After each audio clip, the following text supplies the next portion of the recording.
Welcome to Spark Faith with me, Dr. Kris Sargent. This show is about renewed health, rooted in truth, and restored by grace.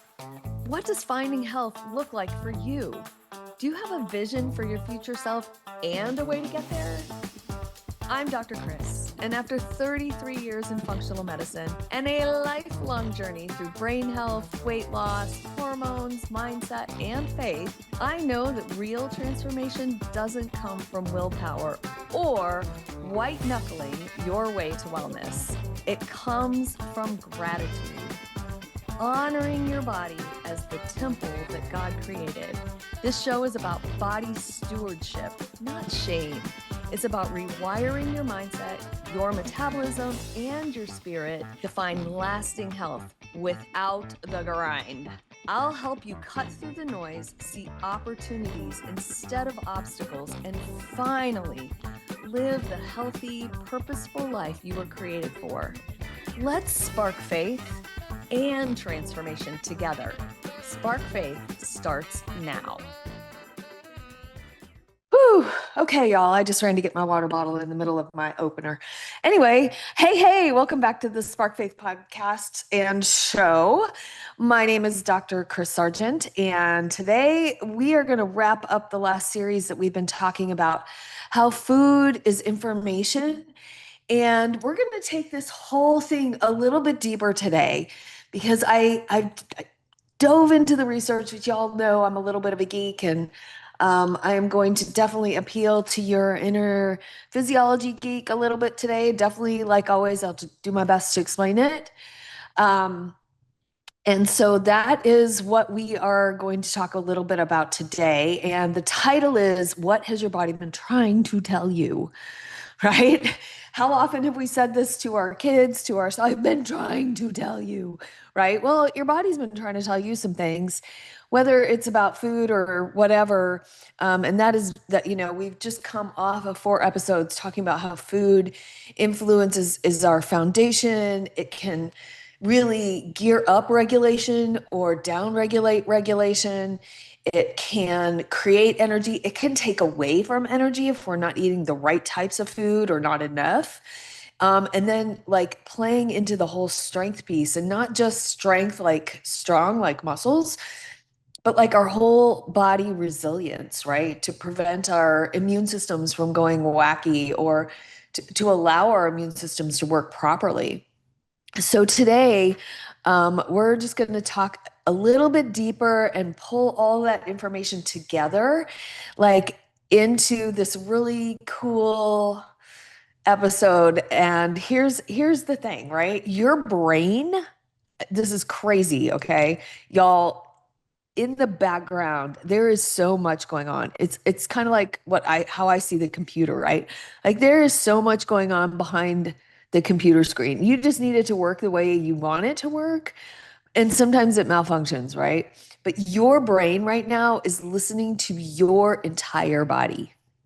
I know every time I think about it, like if you just expand your brain just for a half a second and go, what? Like it knows exactly where your little toe is in space, right? Like it knows not only that, but it knows how much blood sugar is in your little toe, right? Like it knows all the things. So it's crazy how much our brain does in the background. And this is not just a metaphor, this is literal. So right now, let's just think about it, right? You're listening to me and your body is tracking blood sugar, right? It's tracking heart rate. It's breathing for you. It's blinking your eyes. It's creating inflammation or anti-inflammatory signals. It is, for me right now, I might have a little stress hormone going on because I'm excited and I'm doing my show. So there's a little stress in all that, even when it's happy. It's creating muscle tension, right? It is assessing the availability of energy and creating energy where you need it, right? I need it in my hands because I talk a lot with my hands. And then there are, obviously, that there are lots of signals coming from your gut in the vagus nerve. We talked about that way back when I first started this show. So here's the crazy part. Most of this happening, like without your conscious awareness, I mean, you can tune into your breathing, you can tune into your heart rate, and you can consciously slow those things. But, while you're at work or you're picking up the kids or you're, having a conversation with your best buddy or whatever, you're not thinking about any of that, right? So there's actually a scientific term for this, and there's so much new research. I mean, new as in 2021. Like in the past 5 or 6 years, this has just come onto the scene like crazy. We're really, really interested in how the body communicates, and that is called interoception, right? We think about perception, we think about our senses, right? Those are exteroreceptors. Those, like your eyes and your ears, those things sense things, taste, right? This is stuff from the outside, but interoception is stuff that's coming from the inside. So, and what's really fascinating, like I'm talking too fast, right? What's really fascinating is that interoception doesn't just influence physiology, it shapes emotion, right? It shapes your emotions because the brain is constantly interpreting your body signals. And now we're learning how emotion plays into that and how it can also, emotion can play back into physiology. Like this is a two-way street that we used to think was just a one-way street to the brain. But now we know that it goes both directions, right? We sense things inside our body, senses things, and then it sends out other signals. And this is that we're beginning to understand there's an emotional connection in all of that, which I think is really cool. So that means that your brain is asking stuff like, are we safe? Sure. Do we have enough fuel? Okay, these are obvious, right? Can we keep going? Right? Should we conserve energy? Is this environment stressful?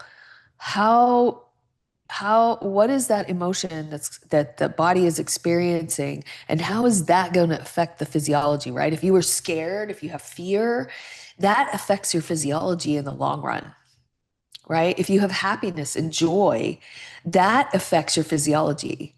So interestingly, and I may have said this before, but like when we cry sad tears, they're different in their makeup than happy tears. Like literally have different chemical makeup. So we know that there's a connection between all the parts. And, based on that, your physiology is going to change, right? Based on the answers and the information coming in, the physiology is going to change. So that means like, let's get down and dirty here, right? And we've talked a little bit about this, but like cravings are not random necessarily. Fatigue is not random, right? It's not like, oh, well, I don't know what's happening here, but your body knows something's going on, right? Stress responses are very pre-programmed.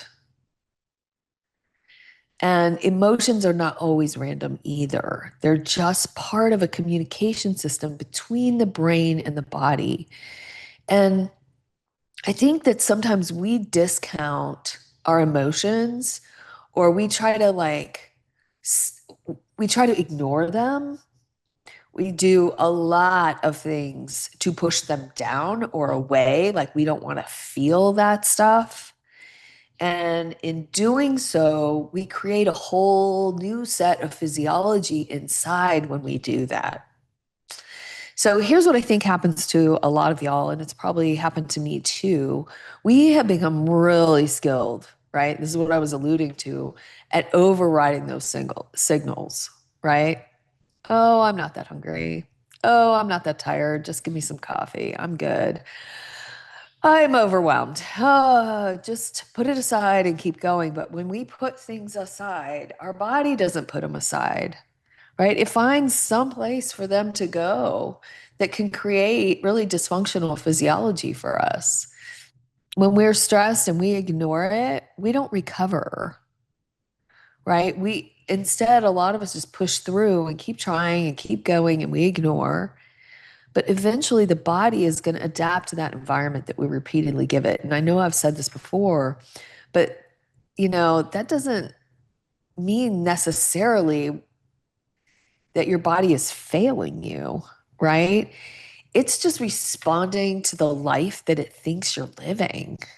And it's not even the life that it thinks you're living, it's the life that you are living, right? That push down of emotion, that not feeling things all the way through, not having the conversations that we need to have, um, not eating the food when we need to eat it, not eating enough protein, not really putting in nutrients in our body. Like, it's not responding to the life that you think you're living, it's responding to the life that you actually are living. And I know that's like a totally in your face, right? And this comes with so much grace. And this is not about, oh, I'm doing everything wrong.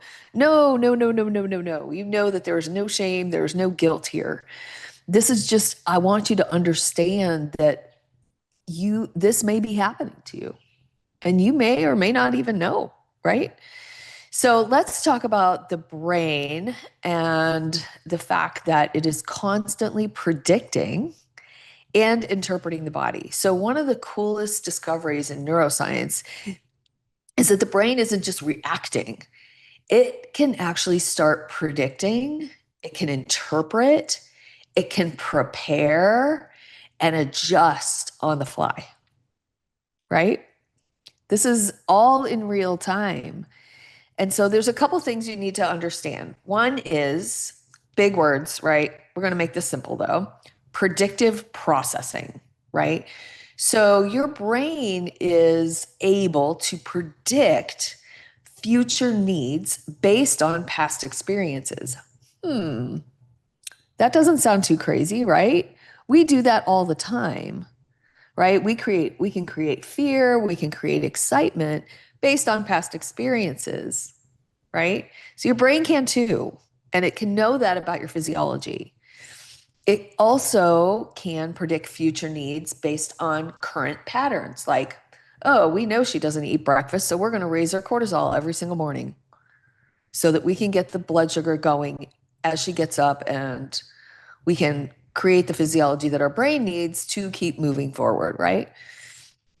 Your brain also predicts future needs based on your environment, right? Your body is always asking, what kind of environment am I living in? Do we have enough fuel? Are we safe? Do we conserve energy, right? So that is predictive processing. Allostasis, a crazy word, right? Allostasis means the body maintains stability through adaptation, right? So it's going to continue to adapt in order to remain stable until it can't, right? This is not static balance. This is not the scales that are like this and sitting. This is like, oh, something goes up, something goes down, something like this is again, in real time moving forward, which means your body changes physiology based on anticipated demand. Whew, that's already a lot, right? But this explains why chronic stress changes your metabolism, why poor sleep changes cravings, why undereating changes your hormones, why multitasking changes fatigue, and inconsistency changes regulation. Your body is trying to prepare for the environment it's expecting later or tomorrow. So, and I said this a few episodes, your metabolism listens to patterns, not promises, because patterns become prediction. So, when your body sees inconsistent fuel, poor sleep, chronic stress, all those things that we just talked about, it is going to adapt accordingly, not because it hates you, but because it's trying to protect you. Okay. So let's go a little bit deeper into interoception.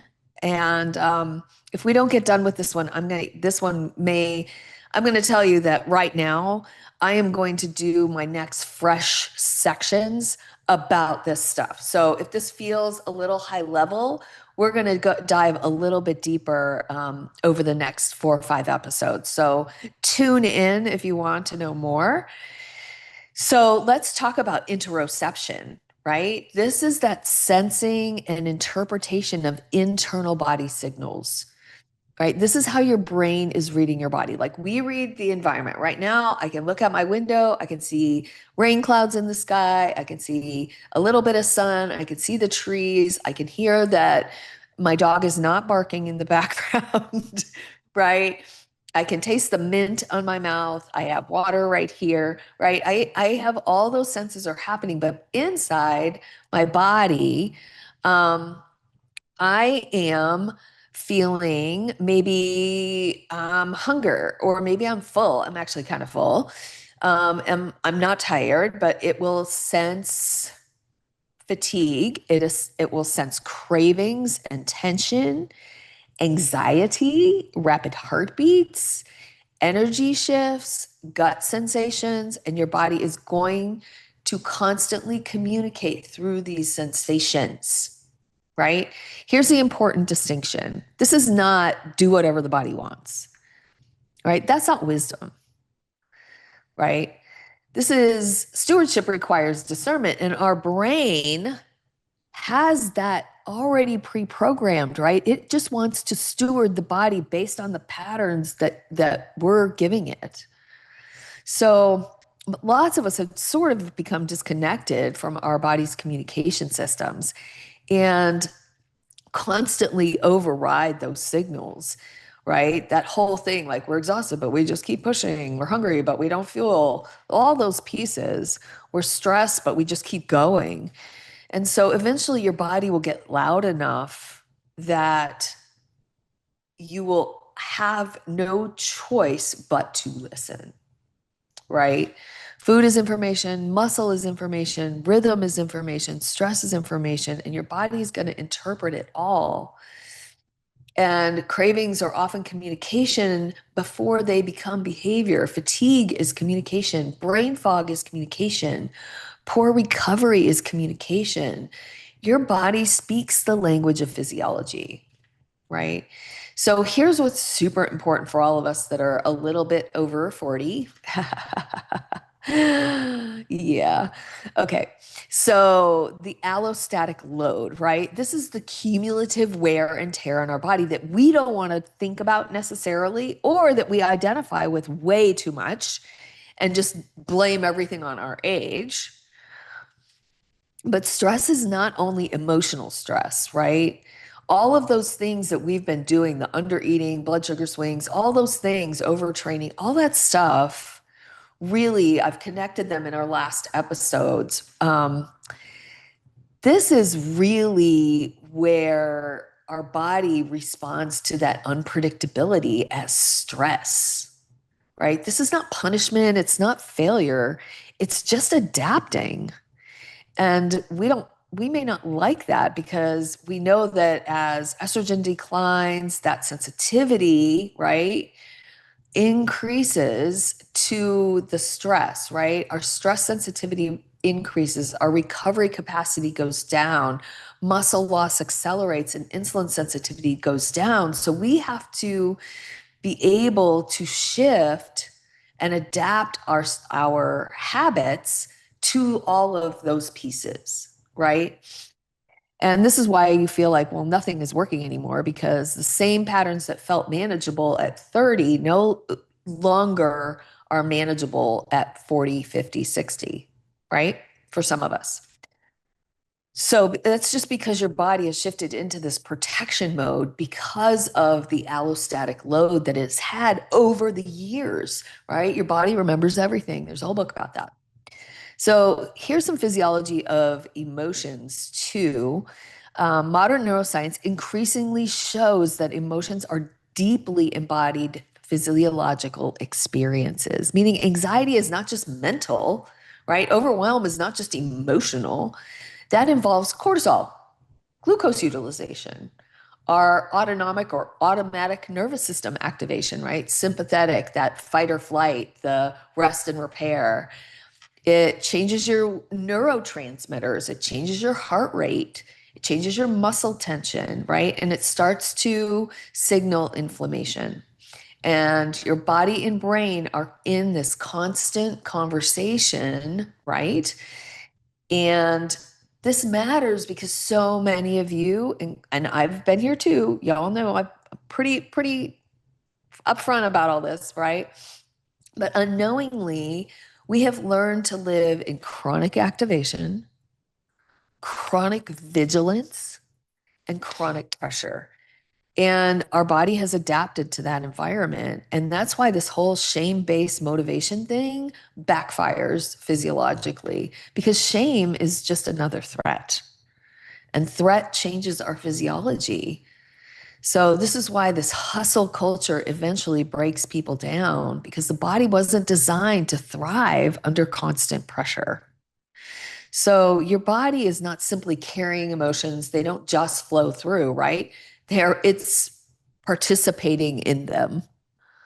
It's crazy, I know. So let's drop down just a little bit and talk about how stewardship is about learning the design and then honoring that design, because we have to cultivate it and keep it, right? We have to cultivate our body. We have to tend to it. Just like I've talked about the garden a lot because I love to garden and I'm getting ready to start a big one. So we have to pay attention and we have to work within the design. We can't force things, we can't dominate things, and we can't continue to override physiology because eventually it's going to fall apart. And as we've been fighting our body and silencing our emotions and not trusting what's happening and punishing our body, let's try understanding it. I know this is a little different, but if you'll hear me, I'm not talking about worshiping the body, right? I'm not talking about following every impulse, because stewardship still requires wisdom, but you can't steward what you refuse to understand and have all of these excuses about. And again, I'm not here to give you any guilt or shame. That's the last thing I want.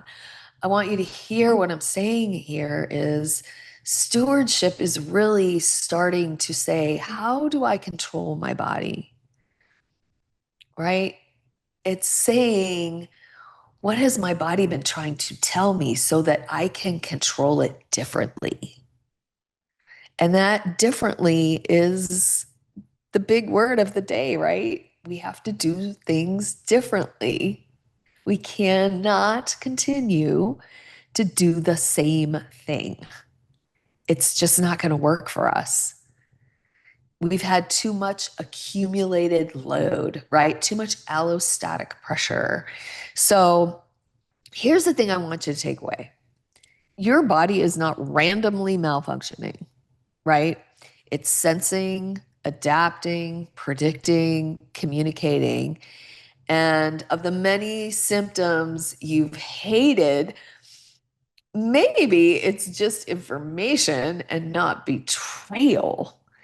And again, this is why Living Fresh exists, because I'm not here to teach you extremes or obsessions or any of that stuff, but I want you to understand the design that God made and the signals that your body's telling you and the rhythms that you've adapted, and shift some of those rhythms to create this stewardship that allows your body to do and function, functional medicine, function the way that it was designed, right?